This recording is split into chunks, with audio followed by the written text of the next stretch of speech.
पाठ क्रमांक 4 शब्द संपदा पढ़ने वाले हैं, जिसके लेखक सूर्य नारायण रणसुबे। पाठ के नाम से आपको शायद समझ आ ही गया होगा कि इस पाठ में शब्द के बारे में हमें बताया गया है। हम इंसान एक दूसरे से संभाषण करने के लिए, एक दूसरे से बातें करने के लिए भाषा का उपयोग करते हैं, लेकिन भाषा किससे बनती है? भाषा बनती है शब्दों से। शब्द से बनते हैं वाक्य, और उसी वाक्य की सहायता से हम एक दूसरे से बात करते हैं, लिखते हैं, पढ़ते हैं। मतलब हमारा जो कम्युनिकेशन है, भाषा की जो लेन देन है, वो हम शब्दों के माध्यम से करते हैं। बिना शब्दों के, बिना भाषा के हम हमारे जीवन की कल्पना भी नहीं कर सकते। तो ये शब्द की उत्पत्ति कैसे हुई, शब्द को हमने कैसे पाया, शब्द से शब्द जुड़कर वाक्य कैसे बने, और हर भाषा में हर शब्द का अर्थ क्या होता है, ये सारी संकल्पनाएं इस पाठ में लेखक ने हमें समझाने की कोशिश की है। इतना ही नहीं, तो जो एक भाषा में शब्द है, उसका अर्थ दूसरी भाषा में दूसरा होता है, यह भी हमने यहाँ समझा है। जैसे शिक्षा, यह शब्द अगर उदाहरण के तौर पर हम ले तो शिक्षा हिंदी में इसका अर्थ होता है एजुकेशन, पढ़ाई, लेकिन मराठी में इसका अर्थ होता है पनिशमेंट, सजा। तो हर भाषा में हर शब्द का अर्थ अपने अनुरूप होता है। हमें लिखने में, पढ़ने में वह समान भी लग सकते हैं, लेकिन अर्थ उनके भाषा अनुरूप अलग अलग होते हैं। भाषाएं कई सारी हैं, हम अपने भारत में ही इसका अनुभव कर सकते हैं। हमारे भारत में जितने राज्य हैं, उतने राज्यों में हर प्रांत में अलग अलग भाषाएं बोली जाती हैं। हर भाषा का अपना एक अस्तित्व है। हर भाषा लिखी भी जाती है, पढ़ी भी जाती है। तो भाषा का ज्ञान, शब्द और शब्दों की संपदा कैसे होती है, ये शब्द कैसे निर्माण हुए, हम इसका जो उपयोग है वो कैसे कर पाते हैं, ये सारी जानकारी हम लेते हैं शब्द संपदा इस पाठ। चलो अब इस पाठ को विस्तार से पढ़ते हैं। आदिम अवस्था से आधुनिक मनुष्य तक की विकास यात्रा का रहस्य किसमें है? क्या इसका तुम्हें पता है? लेखक हमसे प्रश्न करते हैं कि आदिम अवस्था मतलब आदिकाल से, और आधुनिक मनुष्य मतलब आज तक का मनुष्य, इनका जो विकास है, इनकी जो प्रगति है, वह कैसे हुई है, इसका गुण क्या है, इसका रहस्य क्या है, ये प्रश्न वे हमसे पूछते हैं। अधिकांश लोग इसका उत्तर देते हैं कि अन्य प्राणियों की तुलना में मनुष्य का विकसित मस्तिष्क इस पूरी प्रगति व संस्कृति के मूल में है। ज्यादातर जानकार लोग क्या कहते हैं? उत्तर के स्वरूप में, अन्य प्राणियों की तुलना में मनुष्य का विकसित मस्तिष्क का मतलब होता है हमारा मेंदु, हमारा जो दिमाग है वह पूरी तरह से प्रगतिशील है, और यही हमारी प्रगति एवं संस्कृति का मूल है। मूल मतलब आधारशिला है। यह उत्तर अपूर्ण है। तो वह कहते हैं कि ये अगर ऐसा उत्तर कोई दे तो यह उत्तर अपूर्ण है। पूर्ण उत्तर यह है कि मनुष्य की प्रगति हुई है वह इसलिए कि इस मस्तिष्क ने भाषा की खोज की। और फिर लेखक हमें पूर्ण उत्तर के स्वरूप में क्या बताते हैं? वे हमें बताते हैं कि मनुष्य की प्रगति अगर हुई है तो इसके पीछे का मूल कारण क्या है? तो वह है मनुष्य ने निर्मित की हुई भाषा, मनुष्य के मस्तिष्क से निकली हुई भाषा की खोज।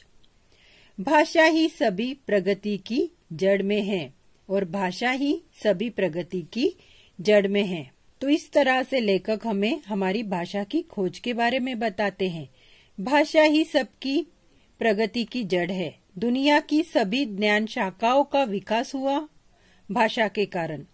लेखक हमें आगे बताते हैं कि दुनिया की सभी ज्ञान शाखाएं मतलब जो भी विकसित आधुनिक तंत्रज्ञान है, विविध ज्ञान शाखाएं हैं जिनसे हमें ज्ञान मिलता है, नॉलेज मिलता है, वह सारे विकास का कारण हमारी भाषा है, मनुष्य निर्मित भाषा है। भाषा का अर्थ है सार्थक शब्दों का व्यवस्थित क्रमबद्ध संयोजन। आगे हमें लेखक भाषा का अर्थ समझाते हुए कहते हैं, भाषा का अर्थ है सार्थक शब्दों का व्यवस्थित क्रमबद्ध संयोजन। सार्थक, सार्थक मतलब अर्थपूर्ण शब्द, और संयोजन का मतलब होता है मिलना। तो भाषा क्या है? सार्थक शब्दों का व्यवस्थित क्रमबद्ध संयोजन होता है। अगर हम शब्द ले और शब्द को अगर सही वाक्यों में हम ना जोड़े तो वह अर्थहीन होते हैं, लेकिन कुछ शब्द अगर हम क्रमानुसार अर्थपूर्ण सहायता से अगर जोड़े तो सामने वाले को हमारी बात, हमारा वाक्य समझ में आता है, उसे कहते हैं भाषा। इसीलिए भाषा की व्याख्या करते हुए लेखक हमें कहते हैं सार्थक शब्दों का व्यवस्थित क्रमबद्ध संयोजन। शब्दों का यह संसार बड़ा विचित्र है। लेखक कहते हैं कि शब्दों का यह संसार बड़ा विचित्र है। संसार माने जगत, शब्दों की दुनिया। शब्दों की दुनिया बड़ी ही विचित्र है, मतलब अद्भुत है। शब्दों की ताकत की ओर हमारा ध्यान कभी नहीं जाता, और शब्दों की जो ताकत है, जो शक्ति है, उसकी ओर हमारा ध्यान कभी नहीं जाता। सही कहते हैं लेखक। शब्दों में कितनी ताकत है, ये अगर हम जानते तो शायद शब्दों के बारे में हम कम ही जानते हैं, ऐसा हम कह सकते हैं। शब्द ही मनुष्य को ज्ञान से जोड़ते हैं। शब्द ही मनुष्य को मनुष्य से जोड़ते हैं, और शब्द ही मनुष्य को मनुष्य से तोड़ते भी हैं। लेखक आगे कहते हैं शब्द ही मनुष्य को ज्ञान से जोड़ते हैं, शब्द ही मनुष्य को मनुष्य से जोड़ते हैं, और शब्द ही मनुष्य को मनुष्य से तोड़ते हैं। सही बात है। शब्दों की वजह से ही हमारे ज्ञान का भंडार बढ़ता है। हम विविध विषयों का ज्ञान लेते हैं, लेकिन किसके माध्यम से? शब्दों के माध्यम से। शब्द ही मनुष्य को मनुष्य से जोड़ते भी हैं। हम एक दूसरे से जो संभाषण करते हैं, उस संभाषण के जरिए हम एक दूसरे से बात करते हैं, मतलब हम एक दूसरे से जुड़ते हैं। लेकिन यही शब्द मनुष्य को मनुष्य से भी दूर करते हैं। शब्द अगर सहकार्य, समर्पक, पास लाने वाले हो तो वह जोड़ते हैं, लेकिन शब्द अगर मनुष्य का अपमान करने वाले, असम्मान करने वाले, तोड़ने वाले हो तो वो मनुष्य को मनुष्य से दूर कर कर तोड़ते हैं। विज्ञान की दृष्टि से तो अक्षर ध्वनि के चिन्ह हैं, निर्जीव हैं। अगर हम वैज्ञानिक दृष्टिकोण से देखें तो अक्षर एक ध्वनि के चिन्ह हैं, जिससे ध्वनि निर्मित होती है। ध्वनि मीन्स साउंड, आवाज। निर्जीव है, जिनकी कोई हलचल नहीं होती। मनुष्य ही उन्हें अर्थ देता है, जीवंत बनाता है। लेकिन जब ये शब्द मनुष्य के पास आते हैं वाणी के स्वरूप में, तो मनुष्य ही उन्हें अर्थ देता है, जीवंत बनाता है। जब शब्द जीवंत हो जाते हैं तो फिर उनमें मनुष्य के विविध स्वभाव गुण आने लगते हैं, और जब शब्द को मनुष्य अर्थ देता है, जीवंत बनाता है, तो वह स्वभाव गुण सब बताने लगते हैं। मनुष्य स्वभाव के जितने विभिन्न नमूने हैं, उतने ही शब्दों के स्वभाव के नमूने हैं। हम जानते हैं कि जितने व्यक्ति होती हैं, उतनी प्रवृत्तियां होती है, उतने उनके स्वभाव होते हैं। तो उसी के अनुसार विभिन्न शब्द के नमूने भी होते हैं, जो स्वभाव अनुसार शब्द के रूप में बाहर आते हैं। जैसे कुछ लोग औरों को हंसाने का काम करते हैं, वैसे ही कुछ शब्द भी लोगों को हंसाते हैं। जैसे कुछ मनुष्य औरों को हमेशा तकलीफ देते हैं, वैसे ही शब्दों के उच्चारण मात्र से सामने वाला व्यक्ति व्यतीत हो जाता है। देखिए, शब्द जैसे मनुष्य को जोड़ते हैं, तोड़ते हैं। कोई विचित्र मनोरंजक शब्दों से एक दूसरे को हंसाता है, तो कोई एक दूसरे को अपमानित कर, व्यतीत कर, तकलीफ देकर शब्दों के सहारे दुखी भी करता है। तो मतलब शब्द के माध्यम से ही हंसना, रोना, दुखी होना, तकलीफ देना, यह बातें होती है। व्यतीत होना मतलब दुखी करना। कई बार तो ऐसे शब्दों को सुनकर वह रोने भी लगता है, और कई शब्द ऐसे हैं कि जो लोगों को रुलाते भी हैं। कुछ लोग बड़े प्रिय होते हैं, वैसे ही कुछ शब्द भी बहुत प्रिय होते हैं। जिन लोगों के लिए हम अच्छे शब्द इस्तेमाल करते हैं, अपने आप उन लोगों के लिए इस्तेमाल किए हुए शब्द भी प्रिय हो जाते हैं। उन्हें बार बार सुनने की, गुनगुनाने की इच्छा होती है। एक और कुछ शब्द धोखा देने वाले होते हैं, कुछ निरर्थक होते हैं, तो दूसरी ओर कुछ शब्द बहुत ही सज्जन, सात्विक, सभ्य और सुसंस्कृत होते हैं। देखो, शब्दों की जादू कैसी है। एक और शब्द धोखा भी देते हैं और दूसरी ओर शब्द हमें सहारा भी देते हैं। निरर्थक का मतलब होता है अर्थहीन। कुछ शब्द सज्जन, सज्जन मतलब प्रामाणिक होना, या फिर हम उसे कह सकते हैं कि ईमानदार होना। सात्विक मतलब वो बहुत ही दिल से लगने वाले सच्चे शब्द होते हैं। सभ्य मीन्स ईमानदारी वाले शब्द, और सुसंस्कृत जिसमें हमारी संस्कृति झलकती है। कुछ शब्द निष्क्रिय बना देते हैं। निष्क्रिय का मतलब होते हैं क्रियाहीन। कुछ मत करो, जो भाग्य में है वह तो मिल ही जाएगा। और कुछ लोग हमें ऐसे शब्द इस्तेमाल करके हमारे काम से हमें दूर करते हैं, निष्क्रिय बनाते हैं, कार्यहीन बनाते हैं। कुछ मत करो, जो भाग्य में है वह तो मिल जाएगा, इस तरह की बातें कर हमें निराश कर देते हैं। नहीं तो नहीं मिलेगा, इस तरह निराशावादक शब्दों का वह इस्तेमाल करते हैं। न्यूटन ने कहा है कि किसी भी काम की सफलता के लिए 90% परिश्रम की और 5% बुद्धि की और 5% संयोग की जरूरत होती है। न्यूटन बहुत बड़े साइंटिस्ट है, हम सब जानते हैं। इनके अनुसार वह कहते हैं कि अगर हमें हमारे जीवन में सफलता पानी है तो सफलता के लिए 90% परिश्रम, परिश्रम का मतलब है मेहनत, हार्डवर्क की जरूरत है, और 5% बुद्धि मतलब हमारा मस्तिष्क, हमारा दिमाग, और 5% संयोग की जरूरत है। 5% संयोग की जरूरत होती है उसकी। तो इन सबको मिलाकर पूरी तरह 100% होती है। लेकिन सबसे ज्यादा उन्होंने क्या कहा है? 90% मेहनत। अब 90% मेहनत अगर हम देंगे, करेंगे, तो अपने आप में हमें सफलता मिलेगी। और फिर 5% बाकी की बातें हैं, बुद्धि और संयोग की। परंतु याद रखें, किसी भी काम को पूर्णत्व देने के लिए 90% कठोर परिश्रम की ही जरूरत होती है। और फिर से वह दोहराते हैं कि कठोर परिश्रम करके ही हम सफलता के द्वार तक पहुंच सकते हैं।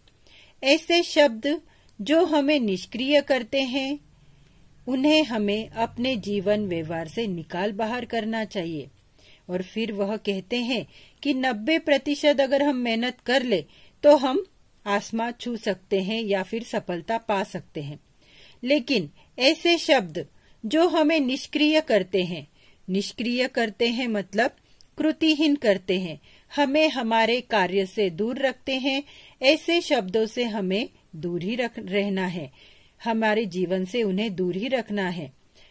व्यवहार से निकाल करना, बाहर करना चाहिए। व्यवहार मतलब जो भी हम एक दूसरे से बातचीत करते हैं, संभाषण करते हैं, उनसे हमें ऐसे निष्क्रिय शब्दों को बाहर निकाल देना चाहिए। कुछ भाषाओं के शब्द किसी भी अन्य भाषा से मित्रता कर लेते हैं और उन्हीं से एक बन जाते हैं।